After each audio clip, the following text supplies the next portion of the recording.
అయినా సరే జీవితంలో అనుకున్నది సాధించాలంటే 2 విషయాలు చేయాలండి. ఒకటి, నీ చెవులకి గోడ కట్టుకోవాలి. అదేవిధంగా నీ నోటికి జిప్పేసుకోవాలి.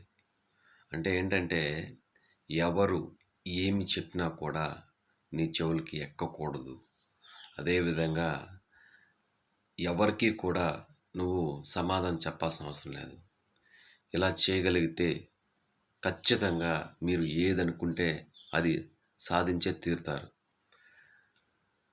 99% ఫెయిల్యూర్ అవ్వడానికి గల కారణం ఏందంటే, మన చుట్టుపక్కల ఉన్న మనుషులు చెప్పే మాటలు మనం విని మైండ్‌కి ఎక్కించుకొని డిస్కరేజ్ అవ్వడం వల్ల. అదేవిధంగా ఎదుటి వ్యక్తులు మాట్లాడే మాటలకి మనం ఎదురు సమాధానాలు చెప్పే ఒక విధానం వల్ల మనం ఫెయిల్యూర్ అవుతూ ఉంటాము. కాబట్టి మన ఫెయిల్యూర్‌కి ఎవరో కారణం కారండి. మనమే కారణం. కాబట్టి మనకి వినబడకూడదు. మనం మాట్లాడకూడదు. అంటే కంప్లీట్‌గా సరౌండింగ్ ఉన్న పీపుల్స్‌ని మనం పట్టించుకోకుండా ఉన్నట్లయితే, మనం ఖచ్చితంగా మనం అనుకున్నది ఎప్పుడైనా సరే, ఎలాగైనా సరే సాధించొచ్చు. మన మనసులో, మన మైండ్‌లో మనం సాధించలేము అనిపించేంత వరకు మనము ఖచ్చితంగా అది సాధించే తీరుతాం. చాలామంది డిసప్పాయింట్ అయిపోతారు. మాకు వయసైపోయింది. మేము అనుకున్నది సాధించలేము.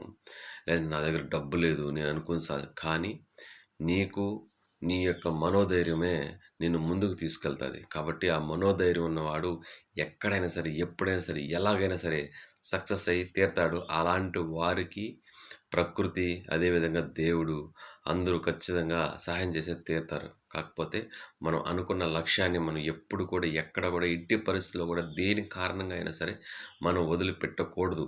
మనుషులు ఎప్పుడు కూడా మనల్ని దూషిస్తూ, తిడుతూ, వెనక్కి లాగుతూ, అవమానిస్తూ, బాధ పెడుతూ, హింసిస్తూ ఉంటారు. కానీ వాటన్నిటికీ మన సమాధానం ఒకటే. ఒక చిన్న చిరునవ్వు అంతే. కానీ వాళ్ళకు ఒకరోజు తెలుస్తుంది. నువ్వు అనుకున్నది సాధించిన రోజు నీ ముందుండి చప్పట్లు కొడతారు. సో, కాబట్టి మనకి ఎనకుండి మనల్ని మనం సాధిస్తామనే నమ్మకంతో మనం ప్రోత్సహించే కొంతమంది మనుషులుంటారు. అలాంటి మనుషుల్ని మనం ఎప్పుడు కూడా వదులుకోకూడదండి. ఎందుకంటే అలాంటోళ్ళు మనకు జీవితంలో చాలా రేరు.